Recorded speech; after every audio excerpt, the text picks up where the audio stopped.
Hello Somali Corner family, welcome back to another Somali Corner episode. So today I decided to release another video on Somali history, one of many series to come which I have been working on for a while. In these episodes, I will be sharing with you the ancient history of our people in a very detailed and chronological order in a way which it has never been done before. This will be the first season of many seasons to come. In this particular episode, I will be introducing to you what it means to be Somali while also correcting many other non-factual statements circling around the internet about Somalis and the people of Horn of Africa. Also, since the contents we are providing are free, unfortunately, some of the books and the articles which we gather this information from are not free. So if you could generously support our channel, it would be a great help to us. Note, whether you join our monthly subscription membership or not, these videos will be free to you and to all people who wish to learn about our rich and ancient history. However, your financial support and contribution will help us reach far and beyond in rediscovering our essence. Our purpose is to reflect on the past because those who don't know about their past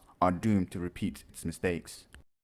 In this episode, I will be introducing to you what it means to be Somali. Many people don't understand the meaning behind this word. The first misconception people have is that when they think about the word Somali, first thing that comes to their mind is of course Somalia, the country, thinking that this name is just another invention of the colonials when they were drawing borderlines in the continent of Africa. Or sometimes they think it's just the name of a country, so what's the big deal? Even though that is somewhat true, however, there is also more to the story than you simply think.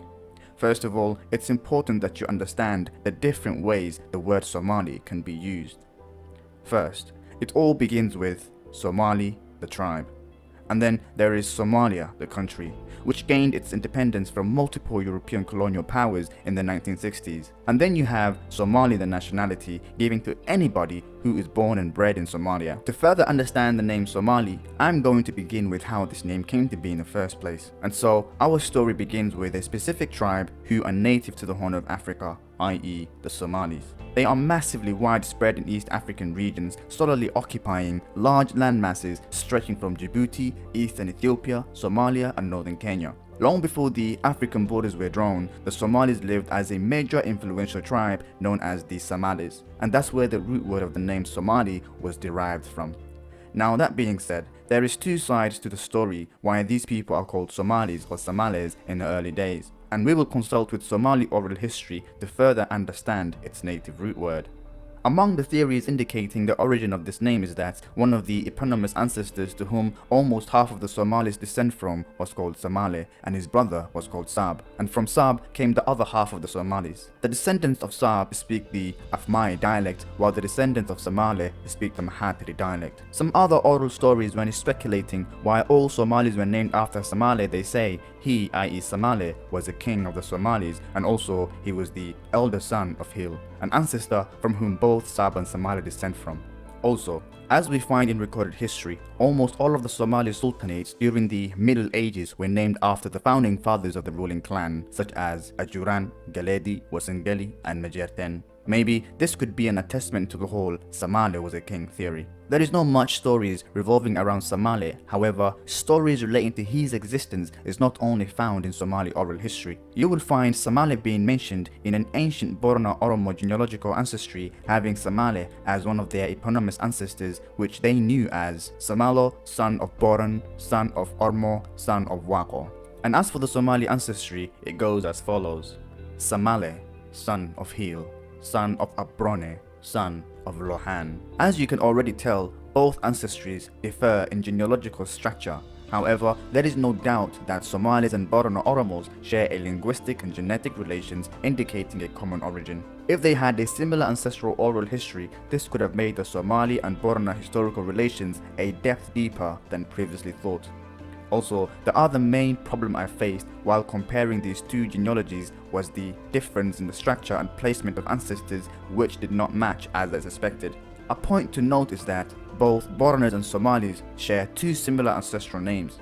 Even though the Borona and Somali genealogy didn't match approximately as I expected, however, it came to my knowledge that both ancestries contain names driven from the attributes of God, which are Wako and Hil, absolute protector and absolute helper. The ancestral name Hil in the Somali genealogy comes second after Somali, while the ancestral name Wako comes last in the Borona ancestry.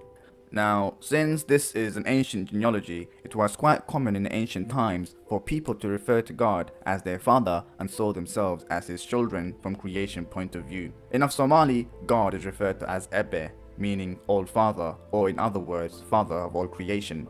In the Abrahamic faiths, especially in the Hebrew Bible to be specific, God is referred to as Abba, which also similarly carries the same meaning as Ebe. As for the Somali and Borna ancestral structure, I proposed a hypothesis that, from bottom down, both ancestries should begin with the name of God, since He is the essence of all creation and humanity's point of origin in reference to religious beliefs. Also, in the past, kings or leaders in general had priestly qualities, and they were named after God, as it was believed that they acted as His representatives on earth. According to a statement of an elder I have consulted for advice in regards to this genealogy matter, indicated that during a particular historical time of separation between Oromos and Somalis due to a possible conflict, each tribe believed that the All-Father was on their side. For the Oromos, he was the protector, Waq, and their priestly king being Waqo, and for the Somalis, he was their supporter, Hilie, while their priestly king was Hil. And that's how both tribes ended up identifying with these separate attributes of God in their ancestry.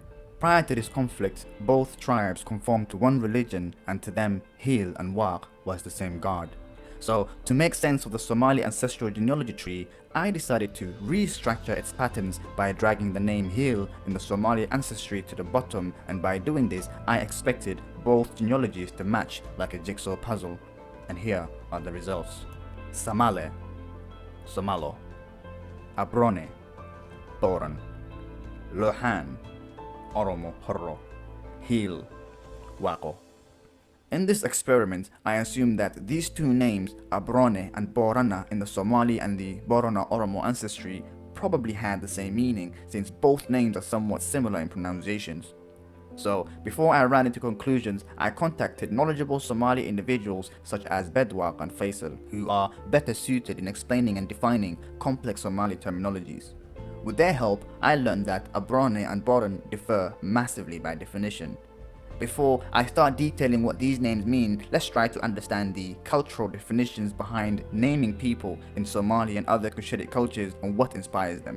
In the days of old, the most important thing to our ancestors during the birth of a child was name giving. Such events were held at a higher rank of importance because when a child was born to a family, for them it was more than a day of happiness and a time to rejoice. Because in the literal sense, such day marked a historical moment. For our ancestors, giving names to a baby after they were born was usually inspired by the conditions of that particular period. For instance, babies who were born during rainy, i.e. rob seasons, were usually named Roble, meaning companion of the rain. The name Sagal is given to a girl born during a pleasant smell that frequently accompanies the first rain after a long period of warm, dry weather. And a baby girl who is born during lush greenery periods where cattle and other livestock are fed well and gain weight and there is abundance of milk, etc. Then a baby girl will be named Barwako, meaning blessings, to commemorate that day because it was seen as though the baby girl herself comes with those blessed days and that her birth is a blessing too. Such times will forever remain as a memorial ingrained within the child's name, so whenever their name is mentioned, even in their old age, the day of their birth is something that will forever be remembered. Even after their deaths, such name will be recalled through their ancestries of their descendants. Sometimes a person's nickname might take precedence, wholly replacing one's birth name, reasonably because this person either has something unique about them or their character just stands out. Now, coming back to our topic at hand, etymologically, the name Abrone is a word compound of Ab and Rone. If I further define the word Ab, it means ancestor, while Rone means upright or exalted. And so, Abrone simply means one with upright ancestors. Abrone's son or grandson was Samale, which also means righteous one. If I reference back to the traditions relating to name giving among Somalis, which I have mentioned previously, some of these ancestral Somali names have priestly qualities connected to the ancient Somali religion. For example, Samale, meaning righteous one. The ancestor of Samale was Hil. The root word of Hil is Hilie, which is an attribute of God. As I have stated previously, in accordance to what inspires names among the Kushites, I stated that priestly kings or religious leaders were seen as representatives of God on earth, and so they were attributed to God. If we look at this from an Islamic lens, the equivalent word to heal in Arabic would be Abdi Nasir, or just Nasir, meaning helper or supporter, whereby An-Nasir meaning the absolute supporter or the absolute helper, which is an attribute of Allah in Islam, is also by definition similar to the Somali term Helia. The father of Heel was Abrone, and as I have mentioned previously, Abrone by definition means he with exalted ancestors. Abrone's ancestry indicates that he comes from a lineage of priestly kings. As we also learnt that Abrone's son Heel, as also indicated by his name, was a priest of the old monotheistic Somali religion. This name Abrone is also popular among the Afro-Asiatic speaking populations. During my research, I came across a name in the Hebrew Bible which is Abram. From a biblical narrative, this was the name of Prophet Abraham before God chose the name we know him for today. The name Abraham was given to him by God because it stood as a symbol of God's promise and prophecy that Abram will become Abraham, father of multitudes. Abram in the Hebrew language means the exalted one, while in Somali, Abrone means one with exalted ancestors. Also, the Rendile, a Cushitic speaking ethnic group who are closely related to the Somalis. In their language, Abrone is pronounced as Abrome, and the meaning still remains the same as defined in Somali. Now, that being said, this brings us to defining the second name which we find in the Borana Oromo ancestry. I did a little linguistic research on this name, and I found out that there is a similar word which is closely related to the term Borana in Somali, and it has 4 synonyms which also acts as cognates and 1 homonym in Somali. And all of these words are in relation to nomadisms and the dealings with cattle and livestock. Bor meaning brown cow, or it can also be used to mean brown yellowish color. And then you have baror, which is another shade of brown. This is used to indicate syrup brown. Thirdly, we have boran, refer to cows with tawny brown shade. And then finally, we have bor. This is a particular form of practice conducted when dealing with certain cows who refuse to suckle their young. This process begins by blocking the vestibule area of a cow for a week to stimulate birth-giving like sensation or labor pain, and when the vestibule blockage is removed, the cow begins to suckle its calf again. This is done to trick the cow to think that it gave birth to a young one once more. One of the homonyms of the word Boran include Borana in Somali. Borana is a particular form of spirit or jinn which hunts people. Now, with this understanding of these Somali terminologies I've mentioned so far relating to nomadism and cows, I looked into the Borana Oromo culture, and I found out that traditionally the Borana tribe raise mainly cattle and depend on pastoralism for their livelihood and lifestyle. Cattle provides them with meat, milk, blood, leather and dung, when needed with cash. Alan Duggan, 2011. Both Somalis and Boranas have nomadic pastoralism in common. Somalis are famous for domesticating the most valuable and the best camel breeds in Africa and in the Middle East. Likewise, the Borana Oromos are famous for domesticating the best cattle breed in Africa and in the Middle East, if not the world. In conclusion with this etymology of the Borana ancestry from a Somali point of view, linguistically speaking, since I'm not culturally linked to the Boranas, I can only hypothesize that maybe the name Borana in the Borana Oromo ancestry was a nickname given to their ancestors for being rich with cattle, especially with the Boran and Baror cattle breed. However, I learned that Borana in Afan Oromo means the people. Maybe our Borana cousins can tell us what their ethnic name actually means and where it was driven from. Another tribe who identify with Somali are certain Maasai tribes. Which one? I'm not particularly sure. A few years back, I came across an article online talking about how certain Maasai tribes have close relations with the Somalis genealogically. Apparently, some Maasais believe that their eponymous ancestor married one of the daughters of Somali. The accuracy of this story, I have no clue. I tried to find the source again, but unfortunately, I wasn't able to relocate it. However, I thought it would be worth mentioning in this topic. Also, astonishingly, some Maasai tribes carry about 20% of what is known as the Ethio-Somali gene lactis persistent allele dating back to 7,000 years ago, linked to the southward expansion of of the Cushitic pastoralists. Speaking of pastoralism, the second oral theory on Somali origin, according to the Somali oral historian Bedwaq Ausguro, as he pointed out, once in the far distant past, there was only 3 Somali clans: the Biyamal, the Tummal, and the So'mal.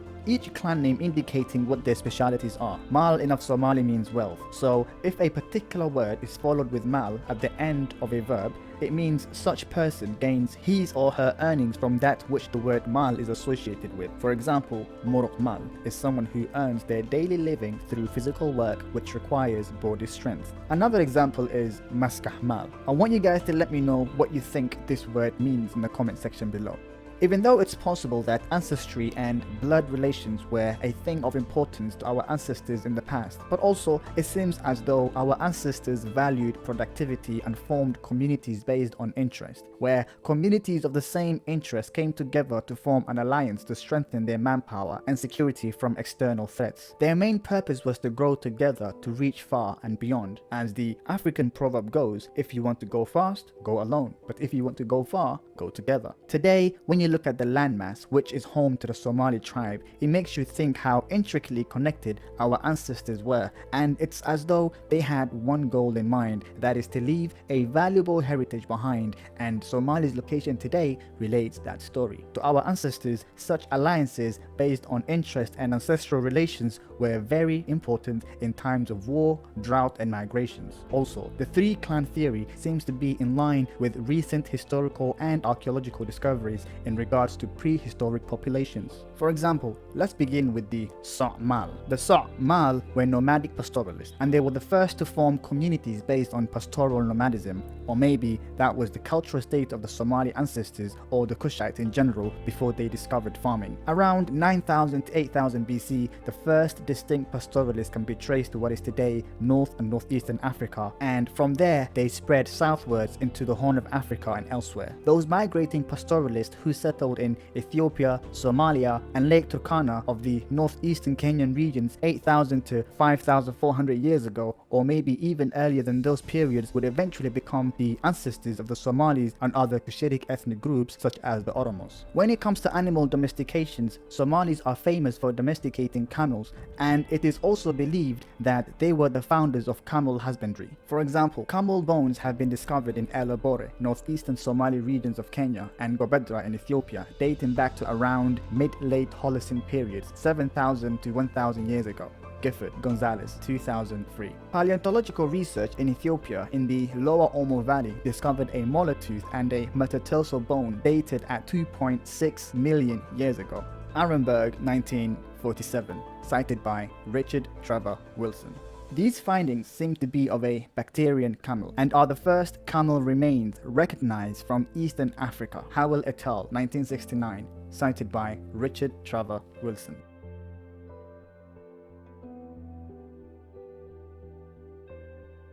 Now, since animal domestication was our ancestors' main resources in the beginning, that means at this point Somali ancestors were So'mal, and it will make sense if this is the root word origin of Somali, i.e. So'mal. Evidently, as we learn from historical records, after the discovery of animal domestication by modern humans, the next big discovery which will alter the course of human history drastically would be agriculture. And this is where the Biyamal come in the cause of Somali history. The Biyamals were seafarers and farmers. Farming began in the Horn of Africa around 7,000 to 5,000 BC, or even earlier than that. From various kinds of evidence, it can now be argued that agriculture in Ethiopia and the Horn of Africa was quite ancient, originating as much as 7,000 years ago or more, and that its development owed nothing to Southern Arabian inspiration. Moreover, the invention of grain cultivation in particular, both in Ethiopia and separately in the Near East, seem rooted in a single, still earlier substance invention in Northeast Africa: the intensive utilization of wild grains beginning probably by or before 13,000 BC. The correlation of linguistic evidence with archaeology suggests that this food collecting innovation may have been the work of early Afro-Asiatic communities and may have constituted the particular economic advantage which gave impetus to the first Afro-Asiatic expansion into Ethiopia and the Horn region, the Sahara and North Africa, and parts of the Near East. Christopher Ehret, research article, The Journal of African History, Volume 20, Issue 2. According to the Somali oral history, when our ancestors discovered farming, a new community based on common skill and interest began to rise. It was these communities, i.e. the Biamal, who began migrating southwards into Somalia, consisting of nomadic pastoralists and farmers, giving rise to the first agro-pastoralist settlement in the southern parts of the Horn region. Eventually, these clans will give rise to the powerful kingdoms of southern Somali regions such as the Ajuran Empire. The Tumal were craftsmen and the backbone of Somali advancement. They were inventors in the prehistoric Somali world. At some time in history, metallurgy was introduced to the people of Horn of Africa, probably from Egypt or Nubia. Metallurgy and ironworking began in Africa 3000 BC to 2500 BC. Scholars differ on how metalworking reached the Horn of Africa, but the probable regions of influence being Southern Arabia, Egypt and Sudan. However, most historians agree that metallurgy began in the Horn of Africa in early historical time. The discovery of metalworking further enhanced the skills of the Tumals among the Somalis and forever shaping the Somali advancement. Unfortunately, due to foreign influences, this particular crucial skill has become something to look down upon in modern Somalia. It went as far as discriminating against these key important people. Today, the majority of the Tumals are not even ethnic Somalis, and it seems as though some of their skills were inherited by the Bantus who later came into the Somali regions. In terms of innovations and productivity when it comes to artificial inventions, Somalis are seen as non-participants in these particular fields in the modern time. Before I move on to the next chapter, I would like to share with you a folktale which is not worth mentioning, but since we are on this topic, it's best I share it with you for educational purposes. But please believe none of it. This folklore says that the root word of Somali comes from Somal, which means go milk. But then, according to this story, apparently some Muslim Arabs gave us this name in association to our rich nomadic lifestyle. Basically, whenever the Arabs arrived during the Islamic era, they were welcomed by the guest-honoring Somalis, and the first thing the Somali nomad would say in order to honor his guest is Ka Somal. Since then, the Arabs associated the Horn of Africa with the word Somal, and voila, that's how the name Somali came to be. And of course, this is nothing but a stack of crap, and none of it is true. So I do apologize for wasting your valuable time. Now, I say that because there are many things wrong with this particular theory, but just to mention one, the word Somali or Somali predates the Islamic era. In terms of oral theories explaining the possible root word of Somali, the Somal and Somali versions are the most agreed upon theories, indicating that all the ethnic Somali clans have either a common origin or they descend from one ancestor. And both of these theories are backed by oral traditions and historical events. Now that you understand the root word of Somali and the ancestry of the Somali tribe, in this last chapter of the video, I will be introducing to you Somalia, the country, and its citizens. Somalia, the country, is run by ethnocratic governments, which is a type of political structure in which the state apparatus is controlled by a dominant ethnic group, i.e. the Somalis, to further its interest, power, and resources. Somalia gained its independence in 1960s from two colonial powers, which were the British Empire and the Italians. Today, Somalia remains one of the only countries in Africa which is run by one tribe or ethnic group from its historical times until modern day. Somalia has the longest coastline on Africa's mainland. Somalia also has an estimated population of around 15 million, of which over 2 million live in the capital and the largest city, Mogadishu, and has been described as Africa's most culturally homogeneous country. Around 85% of its residents are ethnic Somalis. Somali minorities are concentrated in the south. The official language of Somalia is Somali. Most people in the country are Muslims. The majority of them are Sunni. The history of how one ethnic group or tribe managed to control such a vast and strategic region in itself is a story worth relating. And as we progress in our topics, we will surely cover them all in one of our episodes. Now, that being said, one thing that you need to understand is that not everybody from Somalia is actually Somali. Some of these people are Somali by nationality and designation. And this brings us to Somali nationals. A Somali national is anyone who is born and bred in Somalia, the country, including ethnic Somalis. Someone who doesn't belong to the Somali tribe but has lived in Somalia for many generations is a Somali by designation. However, there is a major difference between being ethnic Somali and a Somali national. To qualify as an ethnic Somali, you simply have to be born into it, genetically, linguistically, and culturally. In Somalia, we say Somali nimadu wa asal iyadi. That is, one can only be Somali by bloodline and ancestry.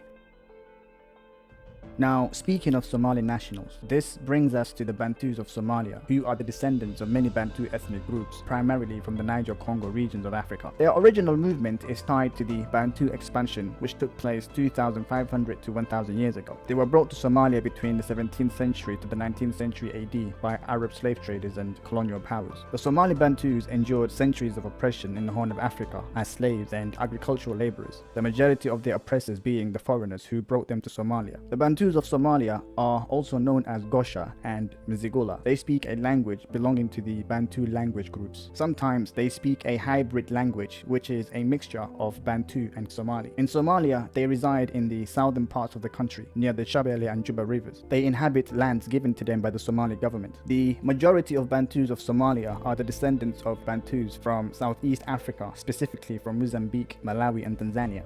And also, these Somali Bantus practice many separate cultural traditions and characteristics which can be traced back to Southeastern African regions.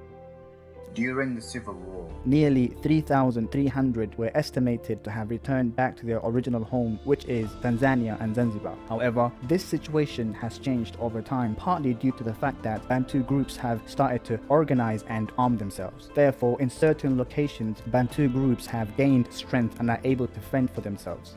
Other background evidence shows that the Bantus are among the numerical majority in at least two Mogadishu districts, which are Waberi and Hamar Jajab. Also, many Bantu youngsters have joined Al-Shabaab voluntarily and forcibly for economic or security reasons. And there are Bantu tribes in Somalia, and here are the main ones: Ingindo, Makua, Nyasa, Zaramo, Zigwa, Nyamwezi, Mwera, Mshunguli. Some of these tribe names were later Somalized, eventually coming to be known as Shambare, Shidle, Rer Shabele, Makane, Kabole, Saddeh Umar. And there are subclans within these confederate tribes. Some of these tribe names, which have been Somalized later on in history, are driven from localities and handworking skills which these people are famous for. Today, Bantus make about 3% of the population in Somalia, while other percentages were assimilated into the local ethnic clans such as Abgal, Majerten, and Rahawain. While we are still in the topic of Somali nationals, this also brings us to the Somali Arabs, or the Arabs of Somalia. When we think of the relations between the Somalis and the Arabs, there is no a point of time in history when the population of the Horn region of Africa stopped interacting with the people of the Middle East, whether it might be by trade or migration. However, proper Arab settlements in Somalia began around 12th century AD. Especially the Horn region started receiving a number of Arab refugees fleeing from the civil conflicts during the fall of the Abbasid Caliphate. These two cultures, i.e. Somalis and Arabs, were drawn together because of Islam and other historical relations such as trading in the pre-Islamic times. By the 13th century AD, we had small Somali Arab communities living mostly in Mogadishu and other coastal regions. Today, these Somali Arabs have become part of the Somali society. Most of them have mixed with the Somalis, and now they are indistinguishable, while some of them remain easy to identify. After the ethnic Somalis, these Arab communities were second most invested people in the country. Even though the percentage of their population is not accurately known, they are classed with the low-dense minorities today, even though the majority of them are believed to have fled the country because of the civil unrest in the Horn region. Okay, this is the end of the video, and congratulations to you for reaching this far. This video was just an introduction to who and what the Somali people are and how they are subdivided. I hope you've learned something today, and I hope you like this video. If you do, please don't forget to subscribe and join our subscription membership.